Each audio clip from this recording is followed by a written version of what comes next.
But that's what we're here for.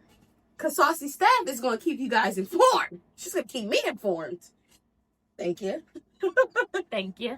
Hey, y'all, what's up? It's your girl, Saucy Steph. And it's your baby, Keelery Season. And this is the Nasty Work Podcast. Here to give you all things Black, queer, and pop culture. Let's get into it. This week on Dick King McDonald, I'm going to read to y'all live and read this acronym 1,000 times. But I got something to say, and y'all should have something to say. Anyway, let's get into it.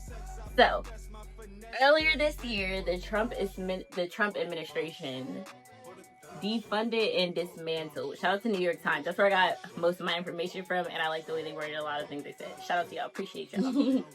Anyway, so the United States Agency for International Development was defunded and dismantled earlier this year. So what that agency is the principal, your friend, PAL, like it's bad nigga, okay? The U.S. government agency that provides foreign assistance of countries around the world. In this particular situation that we're talking about, we're going to talk about contraceptives. If you don't know what a contraceptive is. Don't you have to remind me? If you don't know what a contraceptive is, it's birth control, okay? Things of that sort. Like, no tea, no shade. It's okay. It's okay. But yeah. So, there were not... When this agency, there's a whole acronym and shit. It's a bunch of letters. It's like no point of it being an acronym. Anyway. So, when this agency got defunded, in Belgium was sitting $9 million worth of contraceptives. This contraceptives was supposed to be sent to Africa, for clinics, like the Planned Parenthoods and shit, like over there. Literally, this agency is America's way of supporting other countries when we can. We always minding their fucking business. We always going to their wars and taking oil and shit like that. This was us being like, we help. And of course, good old Donald Trump defunded that shit. Mm-hmm. So, with the nowhere for this contraceptive to go, the person or the people, the organization, whatever, that was holding it, they reached out to, outside entities, trying to sell it, because, what the fuck am I gonna do with this? You know what I'm saying? It's fucking pills, IUDs, all types of shit. $9 million worth of it. So, the people that they reached out to was, the UN, NSTY Reproductive Choices. They offered to take over the warehouse and redistribute the contraceptives at no cost to the United States. They said, we'll take it off your hands. We'll get it to where the fuck it needs to go. We got you. Very thoughtful. Very helpful. Literally, last month, the U.S. came out and said, so we're going to burn it. We are literally going to set it on fire instead of redistributing it, selling it, fucking turning it into a fucking gun. We're going to burn it. And we were going to spend $160,000 to transport and burn it, even though all these different organizations not only said they would purchase it, but this one, they said they would take it off your hands. You don't even got to bring it to me. I will come get the shit for free. You're going to burn it so fucking people that need it in other countries can't have it. Resources wasted for what? Spending money to destroy resources. $9 million worth of resources. That's how you know it's a joke. It's a joke. I have a quote from this lady.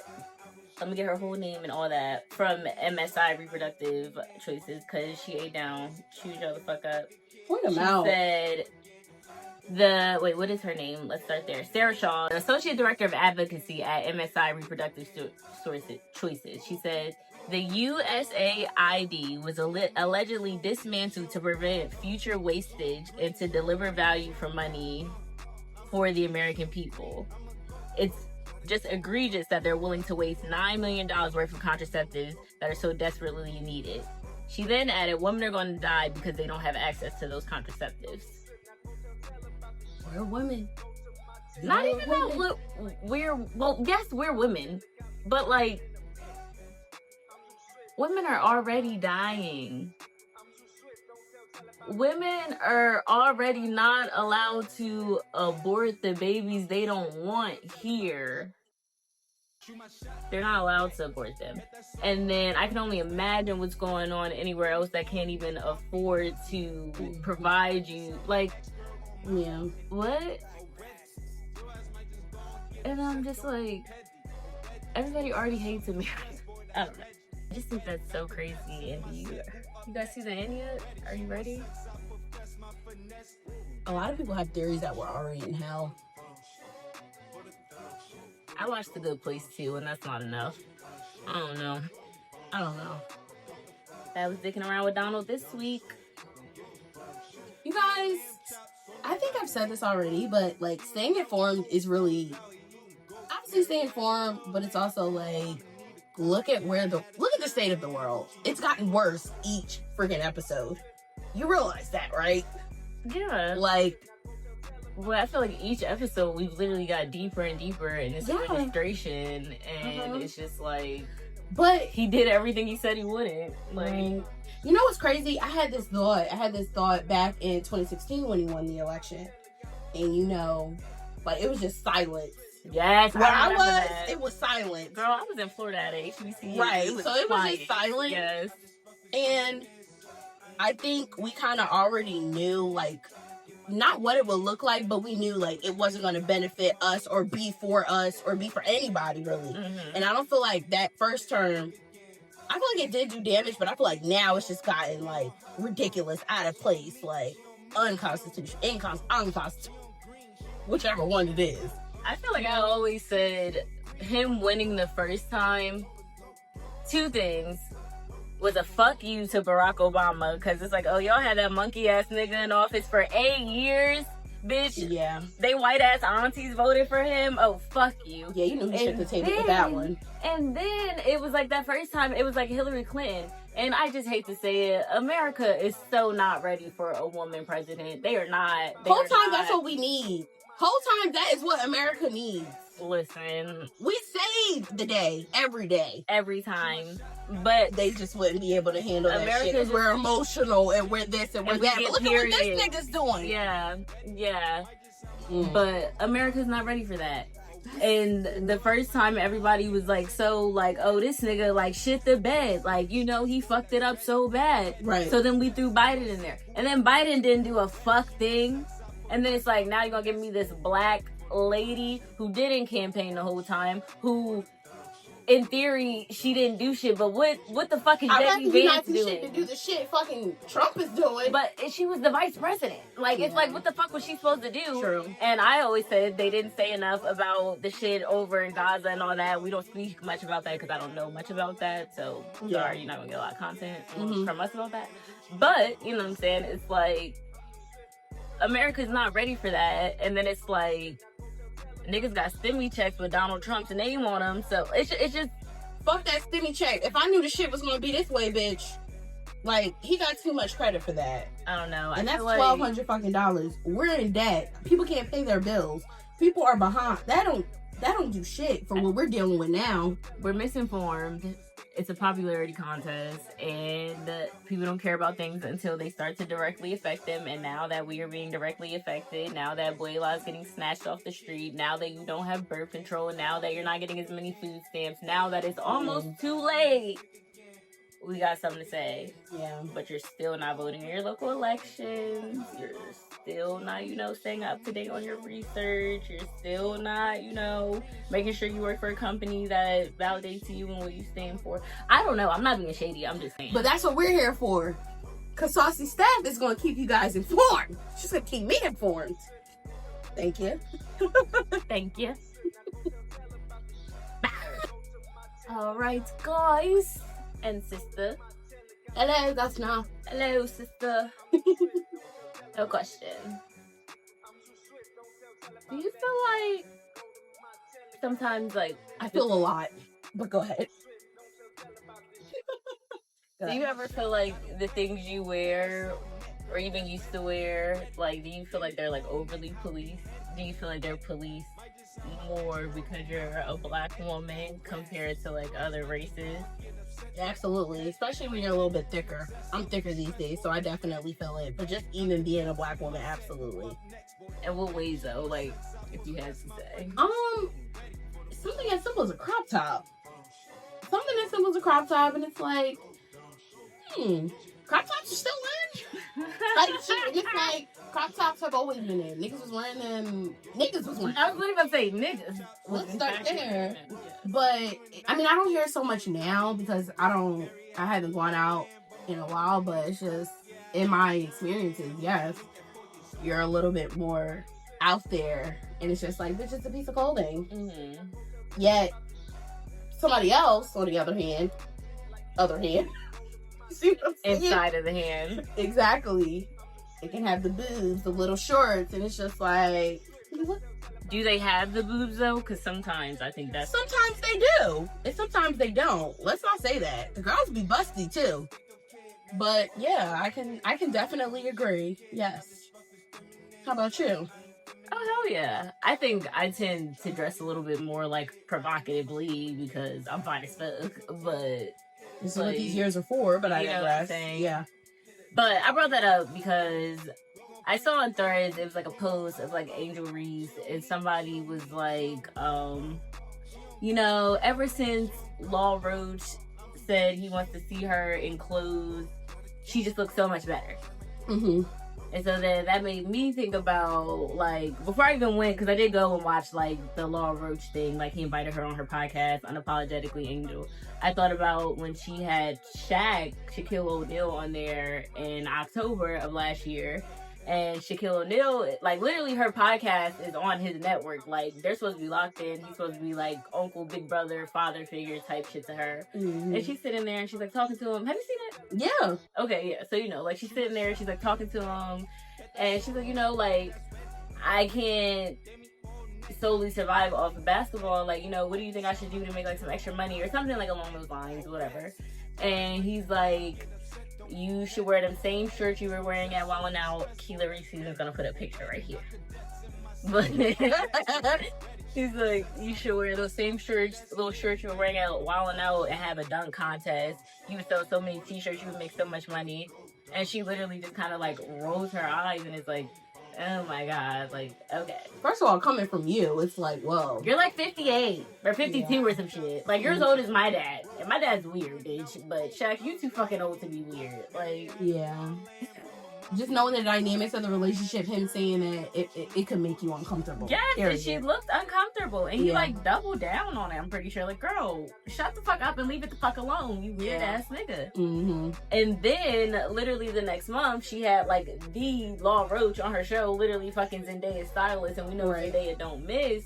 And, like, she did ask him, she's like, you know, like, what would you, I don't know if she said, what would you change about my style, or like, what would you, but something along the lines of like, if you had to style me, like, what would you suggest to me? And he was like, I would like to see you in more clothes, more covered, more layered. And I don't know, like, you ever have something kind of like just hit your ear funny? Like, it didn't really hit my ear wrong, but it hit my ear funny. Mm-hmm. And he said, he was like, I know you're tall and you like to show off your legs. Yeah. But, you know what I'm saying? And it's just like, to an extent, I get the advice, like, this nigga is a fashion designer. Like, and somebody literally on Threads was like, if Law Roach told me put on a burlap sack, I'm gonna put on a burlap sack, whatever. Trust his judgment. His fashion. Me, and I get that. But also, like, I'm tall, I want to show my legs. Like, you know what I'm saying? And it was like, everybody saying like, oh, now that she's so much more covered, and she looks good. The bitch is eating down, but she also amazing. But she also, bitch, more money, more deals, more endorsements, and I still feel like more coming into yourself and figuring out what works. Because don't get me wrong, them looks were trash. Like, what are the things that the bitches was wearing? The stripper outfits. Oh, what are they called? I know what they're called because I wore it one birthday. Like a goddess or something. I know exactly what you're talking about. The little lacy. Yeah, and it's so tiny, but you put it on. Yes. She was wearing that shit. Shit was trash. So crazy. Yeah. Like, well, I do feel tone and delivery means a lot. I think it was just advice. And it was like, you asked me. Yeah. And this is what I would like to see. You have the features, you have the assets, but like quality pieces, you would eat that up. Yes, and that's what he said too. But I do understand, like, if she want to show her legs, she's like 6'3". All legs. If she want to show her legs, she can show her legs. And I think that's the difference between La Roach and Shaq. in their delivery. Yeah. And the intent behind the delivery. Yeah. You know? But do you think someone's saying that to fucking Sydney Sweeney? I've seen her titties every other month for the last like year and a half. And I know this is a whole different ballgame, but that's what I'm saying. No, but we can point it out for sure. I mean, I feel like they treat them little white girls like the tokens. I don't know. I've seen her titties more. I've never seen Angel Reese's titties if we want to compare and contrast. I'm just saying. Granted, Sydney Sweeney is an actor. Angel Reese is in a different lane, but still, it's like they kind of... And I guess Sydney Sweeney is kind of selling sex, whereas Angel Reese is like, that's not the whole thing. But I feel like they're almost saying like it's not allowed to be. And one thing I kind of thought of it is like, maybe as a woman in basketball, like a lot of them be studied the fuck out. And it's like me as a feminine woman, like maybe I do want to like extra show my femininity. Not that like you have to, but like maybe, bitch. Like, I just hate so much of an opinion on women always and forever, every little thing. Yeah. And that's for the Sydney Sweeneys and for the Angel Reeses. But it's just, it's exhausting. Like, let women do what they want to do. Let them express themselves. Why are we so critical? Why are we so critical? That shit, it gets to me. And all I can hear is criticize, criticize, criticize. No, I definitely agree with that. Like the fact, I mean, it is a great conversation, but it's like, why do we have to have this conversation? Yes. I just feel like as a black woman, like I just even like certain hairstyles as a kid was too grown. And it's like, girl, I'm still 4. Like, how is my hair being straight too grown? Like, I just don't understand. Like, highly opinionated. And, you know, now social media is what it is. And everybody's opinioning on shit where it's like, you've seen 30 seconds of this video and you got yeah, definitely. I guess when you don't have shit else, you can just have an opinion. Yes, we got free speech, but shut the fuck up sometimes. Nobody asked. Okay. Right. They be throwing me off in the comments and stuff on social media. I'm like, y'all so nasty and miserable, and it's nasty. And you literally do this shit just to be miserable because you know you gain nothing from this. You don't even feel like this. Like, you just said this to put a battery in somebody else's back. Right. And that's ugly. All in all, I just feel like we should stop policing black women. All women. But if I can make it about me. We're black, so we can speak on ourselves right now. Leave me the fuck alone. Let me wear what the fuck I want. Let her wear what the fuck she wants. Okay? Yeah. Especially if you're gonna be out there in that same ass black low ass skirt you be wearing with that same ass shirt that's cut too low and you've got no boots and that raggedy ass jean jacket with them feet ass up. Air Force One. I don't know. I have another quick point though.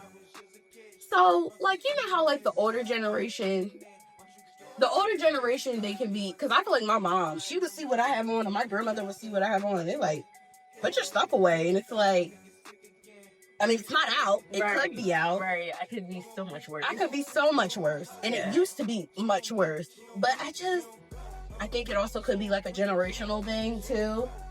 Like, just passed down. And I just find it to be, it annoys me. Because I'm just like, but babe, if you're comfortable wearing those Jesus sandals, and you...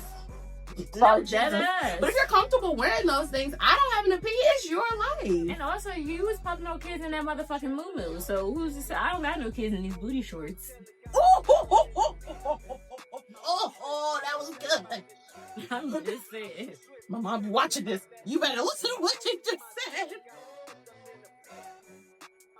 I'm sorry, you ate that up. In the discussion, ain't nothing else need to be said.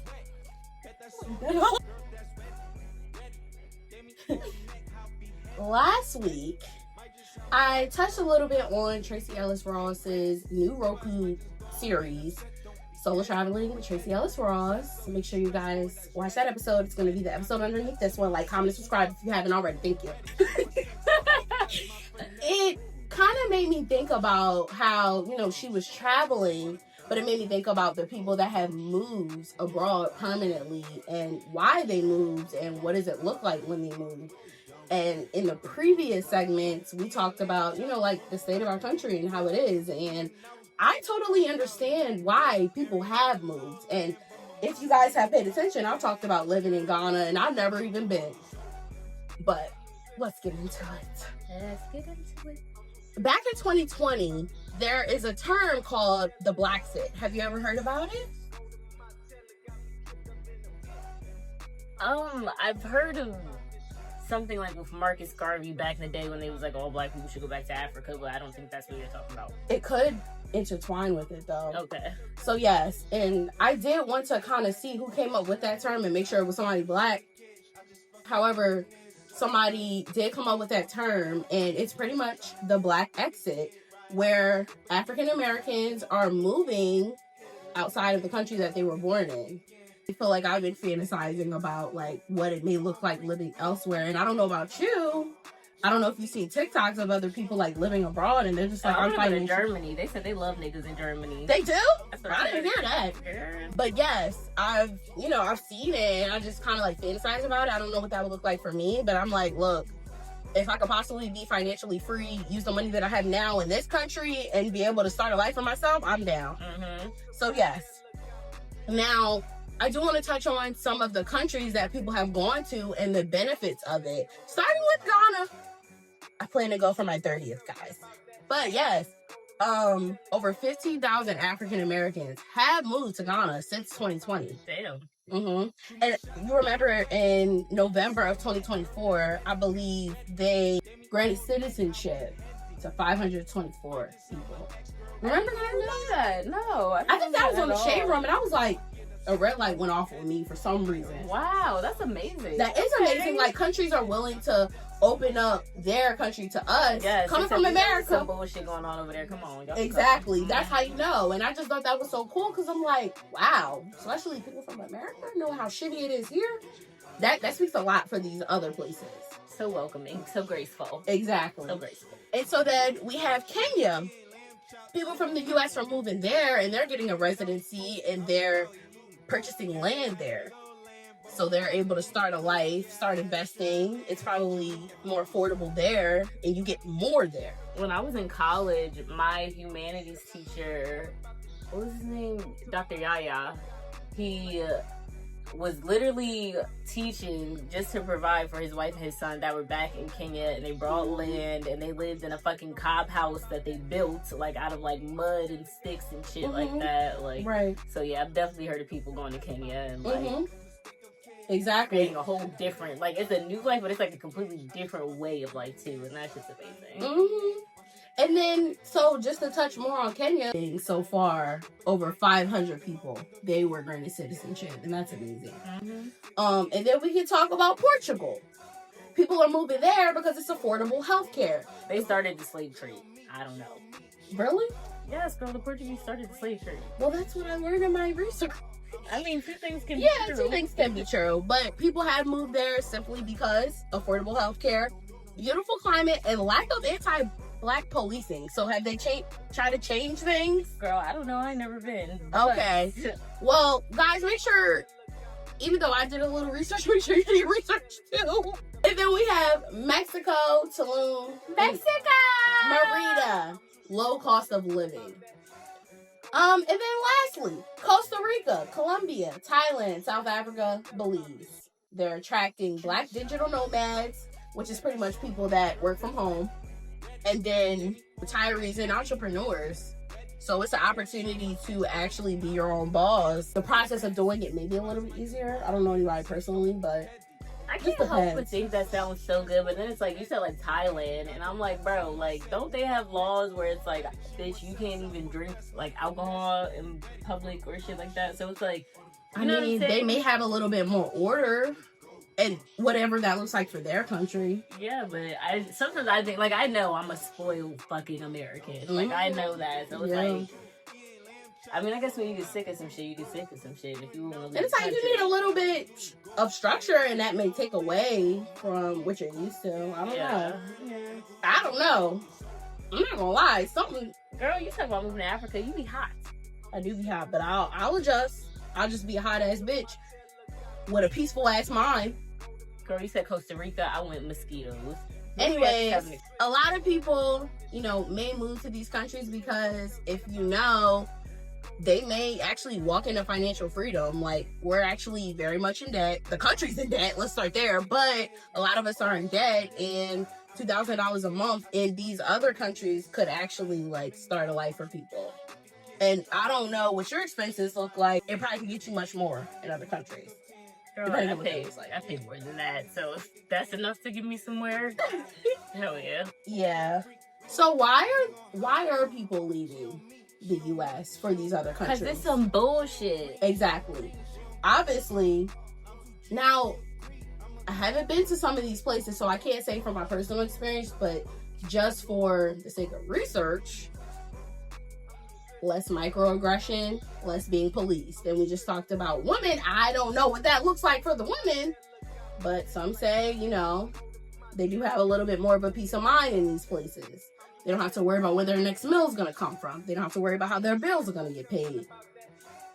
And then also just like the culture, you know, just being at peace, learning about places outside of where you're from. You can learn a lot. And I noticed that with the Tracy Ellis Ross, what I did catch when she was in Morocco, she was just taking in the culture. I have a question. What? Okay, so obviously being able to up and move to other places means you have $2,000 to $6,000 because I'm sure, like, you know what I'm saying? Like, you've got money. You prepared for it, right? You're prepared. Mm-hmm. And even, like, Miss Tracy herself, you know what I'm saying? Like, Tracy is money, she is privilege. Yeah. So, as someone like me or you, like, I just think, say I do save up $6,000 and I move tomorrow and I get an okay apartment, like, can I afford to have someone teach me the language? Am I connected enough? Like, how much of this is directly related to the privilege you have to be able to leave the country? I think that you make great points. I think before you even think about moving, you do need to do your research. So if you can be connected, like maybe with a Facebook group, people that have moved abroad, and let you know where they are and let you know their experience. Give you advice on what you probably should do if you're considering it. I also feel like you should travel that place first. Yes, before you even move there, to kind of see, like, you know, is this something that you feel like you could be? Could you live here for a while? Also, just kind of knowing that there may be a little bit of a culture shock. Be accepted to those adjustments, because they could portray this place one way on TV, and you get there and you're like, oh, I didn't really expect that, and you're like, this isn't what I thought it would be. Not for me. Yes, exactly. So maybe having an open mind as well. I will say though, I've never traveled anywhere where I was like everywhere I've ever traveled, I'm like, I could live here. Like anywhere at home, I'm like, I could live here. Anywhere that I hated, Wilkes-Barre, Pennsylvania, that was kind of ass, but that's like a Poconos. Yeah, I'll definitely say like within. And Tennessee was ass. I wouldn't. That's part of Tennessee we went to. Yeah. I mean, like within the states, I've definitely had places that were probably geared more toward down south that I said, I feel like I'm at home. Mm-hmm. I don't even have to know these people, but these people are friendly and they're talking to me and I feel like they're niece. It feels like that, but I guess more so for outside of the country. I've only been outside of the country twice and it's been in the same location, but I don't want to misspeak and say, you know, when you're on a resort, it is glamorized. When you're actually in the field, it's completely different. Yeah. But I don't know why.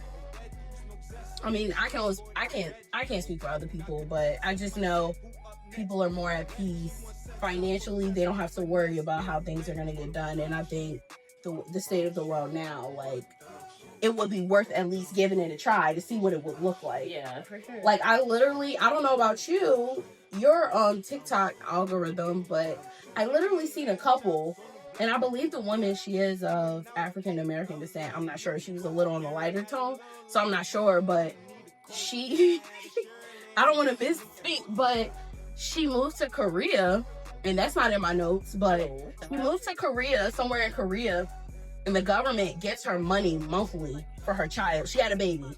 The government gives her money monthly, a certain amount each month. They gave her like a welcome gift, a cake, and it's just like stuff like that. Like, I couldn't even imagine getting something like that from my government. Hell, I didn't even know they did that. It's to cut your grass. And so I can't say, maybe social media does play a role with me maybe feeling like, you know, it makes me a little bit more eager to want to see what else is out there, and that's not the problem. Moving there could be a jump, but it wouldn't hurt to see what it would be definitely like. See. Yeah. And I do believe, like, whenever, like, Matt goes on a trip, like, when they go to Europe, he's gone for, like, 2 weeks. And I think, like, for something like that, where somebody's like, let's be here to have fun. Let's be here to chill. And let's just be here in the middle of the week. And, like, you know what I'm saying? So for sure. I think that's important. Absolutely. And like I mentioned, when I go to Africa, I want to take it all in. Like, yes, I want to have the fun, but I want to be like in the culture. I want to go to the schools. I want to talk to people. Like, I want to see what that looks like. And I feel like I'll be cool wherever I go, but I do want to also have an experience and also, you know, just get more in tune outside of where I'm from. Yes, you know, and what you know. what I know, because there's so much more. You know? Definitely, yeah. Now, guys, if you are somebody like me who is maybe considering or fantasizing, you know, moving abroad, there are some things to consider, which we may have touched on, but I'm going to give you a cute little list, okay? So, visa rules, language barriers, and health insurance. I don't know what that looks like outside of America, but I did hear in Europe, you know, health insurance, you're getting that? I thought in Europe, like, and at most other places, like, health insurance is free, but it's not the best, and that's why, like, sometimes you'll see Europeans and they don't have the best teeth and things like that, because, like, their dental isn't as up to par with. But I guess something is better than nothing when you have nothing. Yeah. But it also depends on what that looks like. I mean, but also, like, you could just take better care of your teeth, maybe, but then maybe, I don't know. And there is also natural remedies that you can do. You don't even need these doctors. A lot of shit that we go to these doctors for, we probably don't need. I'm just saying. And like I said earlier, culture shock and just adjusting your expectations. Just be open. Know that this is foreign to you. I took this, like, anthropology class in college, and, like, the point of, like, anthropology is, like, you were studying this culture without the bias of your own. So maybe when you go there, you just take it in. Like, even when you, like, shadow a job, you just take it in. You don't say what you know to be right. You don't, like, you just take it in. And is this something you can fuck with? Like, when y'all switch religions back and forth for the men, so, like, is it something? I think that could be used for a lot of things, depending on what it is. Sometimes you just gotta speak up. But yeah, no, I think that's how it should be for a lot of things. Mm-hmm. That's good advice. And then also, guys, tax implications. I did not know if you move abroad, you still gotta pay taxes. Why? Like, American taxes? Well, so it literally just says U.S. citizens still pay taxes abroad. Now, I don't know if that means taxes within that country, or you still got debt over in America if you decide to move to Belize. If you have if you were still a U.S. citizenship, if you're still a U.S. citizen and you're on a visa, then yeah, you're still gonna pay taxes because you're still a citizen of the U.S. Whatever money you make, we need a visa of. Well, yeah, so that makes sense. So that financial freedom I'm talking about, make sure you look at your debt. Make sure you actually live there, nigga. That's the thing. Make sure you're not visiting because you're gonna pay that American. You're gonna pay them for stay out. I just want to run away from my debt. Run away from here. Far away from here. Far away from here. Just want to get away from my debt and just have a new peace of mind. You feel like you can have a new life. You can start over. You can see what else is out there. And I think that's what I'm kind of yearning towards. And that's probably why I decided to talk about this. I don't know. Because it sucks here. I think we already said that, but yeah. It does suck here. And I definitely agree with the, like, seeing what else is out there. Because in any aspect of life, like, it can't just be this. It's not this. The land of the free, bitch. Please. That's been proven time and time again. Especially that's a myth. Fucking administration. Mm-hmm. They said, we're not even about to give y'all condoms. We not even about to give you the fucking IUD. Like, I got $9 million worth of it, and instead of selling it to you, I'm gonna burn it. I'm just not over that. Like, girl, that's so fucked up. You know who the fuck are you? Somebody that can afford an abortion. You know, why is it men that are able to be the end all be all for? The crazy part is, I feel like there are women in these rooms too. That probably it's just power. It don't matter what's in between their legs. It's power. Then I would hope as a woman you would speak up a little bit. I would hope. And maybe you just being overthrown, but you just never know. But also, it is women that lay next to them niggas every night and eat off them laws that are signed, eat off the $160,000 worth of transport. Like, you gotta have a backbone, babe. Or we all deserve more. Y'all, I don't know how y'all gonna feel by the end of this episode, assuming you finished the episode. You did, bitch, because you know that. You did. Well, we got some great shit here, and my sister makes sure that you guys are informed when it comes to the political side of it. I'm not gonna lie, I haven't been that this politically aware ever, and it really speaks volumes, and it really lets me know that I have been ignorant to a world that I live in. My sister gonna get y'all to fuck about the country. Stick with her. Okay. But no, I'm grateful for that, and I don't know, guys. Are y'all doing okay? I haven't done a check-in in a while. Maybe next week we should do a check-in. Oh, that'd be easy. Cut that part out. Yeah, we're about to do a check-in. Are y'all cool? Is y'all cool? Is you cool? Anyway, guys, that wraps up this week's episode. You know where to find us. On the gram, on the tube. You know what to do. Follow, subscribe at us, send us to your find us father, whatever. Whatever. We'll see you guys next week. Yes. Oi. Add us if you're nasty. I saw these stuff. She on me, she on go.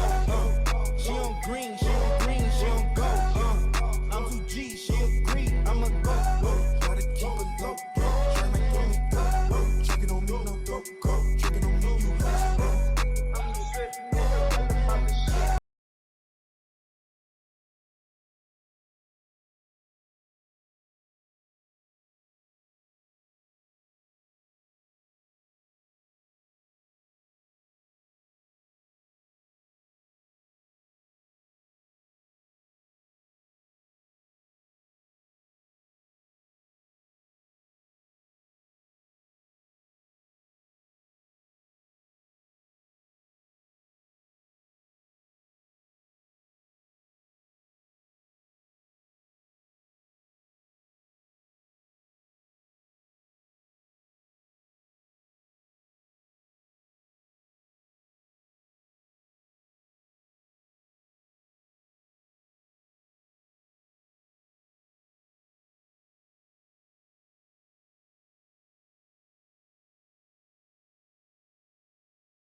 For the bomb shit, for the down shit, for the go down shit, get your gun shit, bomb shit, got the bomb shit, with the down shit, don't give a bomb shit.